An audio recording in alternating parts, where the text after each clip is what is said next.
ఉదయకాల ప్రార్థన.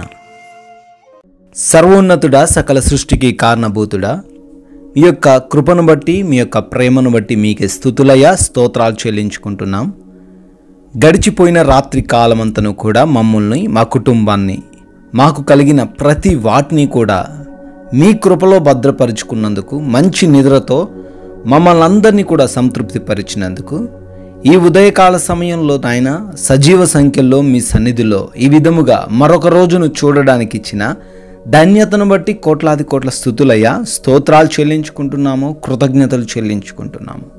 కీర్తనల గ్రంథము 5వ అధ్యాయము 8వ వచనము, నీ మార్గమును నాకు స్పష్టముగా కనపరచుము అని కీర్తనకారుడు, భక్తుడు కీర్తిస్తున్న రీతిగా, ప్రార్థిస్తున్న రీతిగా ఈ ఉదయాన మేమందరము కూడా ప్రభువా మొరబెడుతున్నాము తండ్రి. అవును నాయన, మా మార్గాలలో పొంచి ఉన్న ప్రమాదాలను గుర్తించుటకు, మేము వెళ్తున్న మార్గాలలో ఏ చిక్కుల్లో మేము పడిపోకుండా ఉండునట్లు మా మార్గాలను తండ్రి మీ మార్గాలుగా మార్చి మాకు సుస్పష్టంగా కనపరచండి తండ్రి. ఏ బిడ్డ కూడా ఈ రోజున వారు ప్రయాణిస్తున్న ఈ జీవిత ప్రయాణంలో త్రొట్టిల్లకుండా, పడిపోకుండా, మోసపోకుండా, అవమానపరచబడకుండా ప్రతి బిడ్డకు ఈ రోజున తోడై ఉండి ఏది మంచో ఏది చెడో బిడ్డలు కనులతో సుస్పష్టముగా చూసి గ్రహించులాగున మీ సహాయము దయచేయమని ప్రార్థిస్తున్నాం ప్రభువా. ఈ యొక్క ఉదయకాల సమయంలో ఈ ప్రార్థనలో అయా ఎంతోమంది బిడ్డలు ఏకీభవిస్తున్నారు. ఈ ప్రార్థనతో వారి యొక్క రోజును ప్రారంభిస్తున్నారు తండ్రి. అయా మా అందరి దేహమును, మా అందరి ఆత్మను మీ చేతికి అప్పగిస్తుండగా మీ చిత్తానుసారంగా మా జీవితంలో నెరవేర్చండి ప్రభువా. ఏ ఉద్దేశముతో అయితే ఈ రోజున మమ్మల్ని సజీవులుగా ఉంచారో ఆ ఉద్దేశములన్నిటినీ మాలో తండ్రి మీరు నెరవేర్చుకోండి ప్రభువా. తండ్రి, మా మాటలను బట్టి, మా నడవడికను బట్టి, మా కనుచూపును బట్టి, మా హృదయ ఆలోచనలు బట్టి మీ నామాన్ని మేము ఆయాసపరచకుండా మీ నామాన్ని ఘనపరిచే వ్యక్తులుగానే మాకు సహాయం అనుగ్రహించండి. జ్ఞానము దయచేయండి ప్రభువా.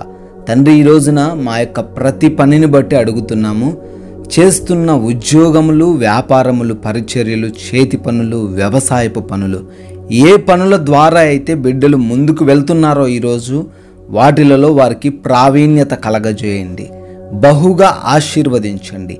ఏ అడ్డంకి, ఏ ఆటంకము లేకుండా ప్రతి ఒక్కరు కూడా ఈరోజు నూరింతలుగా ఫలించబడుటకు కృప చూపించండి తండ్రి. అదేవిధంగా ప్రభువా, మా యొక్క ప్రతి మార్గాన్ని మీ చేతికి అప్పగిస్తున్నాం. వెళుతున్న రోడ్డు ప్రయాణాలు కావచ్చు, రైలు ప్రయాణాలు కావచ్చు, ఆకాశ ప్రయాణాలు కావచ్చు, నీటి ప్రయాణాలు కావచ్చు, ఏ మార్గంలో గుండా బిడ్డలు ఈరోజు ప్రయాణిస్తూ ఉన్నారో వాటన్నిటిలో మీ కాపుదలు ఉంచండి. ఆయన బిడ్డలు సురక్షితముగా, ఏ ప్రమాదము లేకుండా మరలా క్షేమముగా గమ్యస్థానాలు చేర్చబడుటకు కూడా సహాయం దయచేయమని ప్రార్థిస్తున్నాం. అదేవిధంగా ప్రభువా, ఈ రోజున ప్రతి ఒక్కరికి ఏవైతే అవసరం ఉన్నవో నాయన వాటన్నిటినీ సమృద్ధిగా దయచేయండి తండ్రి. ఏ బిడ్డ కూడా ఆకలితో అలమటించకుండా సమృద్ధికరమైన భోజనమును వారికి అనుగ్రహించండి. మంచి ఆరోగ్యమును, ఆర్థిక స్థితిని, ఆత్మీయత స్థితిని వారికి కలగజేయమని ప్రార్థిస్తున్నాం ప్రభువా. తండ్రి, ఎగ్జామ్స్ కొరకు, ఇంటర్వ్యూస్ కొరకు వెళ్తున్నారు నాయన, బిడ్డలను జ్ఞానముతో, జ్ఞాపక శక్తితో నింపమని ప్రార్థిస్తున్నాము. అదేవిధంగా హాస్పిటల్స్కి వెళ్తున్నారు, భయముతో ఉన్నారు, ఆ రిపోర్ట్స్లో ఏమీ కూడా లేకుండా వారికి అనుకూలంగా మార్చమని ప్రార్థిస్తున్నాము తండ్రి. ఆపరేషన్స్, డెలివరీస్లో కూడా తోడై ఉండమని ప్రార్థిస్తున్నాము నాయన. ఈ విలువైన సమయాన్ని వ్యర్థమైన వాటికి ఉపయోగించకుండా ప్రతి నిమిషాన్ని ఉపయోగించుకునే మనస్సు మాకు దయచేయమని అయ్యా, మేమందరము ప్రతి ఒక్కరితోనూ శాంతి సమాధానాలు కలిగి ఎటువంటి విభేదాలు లేకుండా అయ్యా ప్రతి ఒక్కరిని ప్రేమించి క్షమించే మనస్సు మాకు దయచేయండి తండ్రి. గృహాలలో ఒంటరిగా ఉంటున్న ప్రతి బిడ్డకు మీరు తోడై ఉండి కాచి కాపాడండి అయ్యా. ఈ రోజున మీ కృపను బట్టి బర్త్డేలు, యానివర్సరీలు సెలబ్రేట్ చేసుకుంటున్నారు. వారందరినీ దీవించండి, ఆశీర్వదించండి.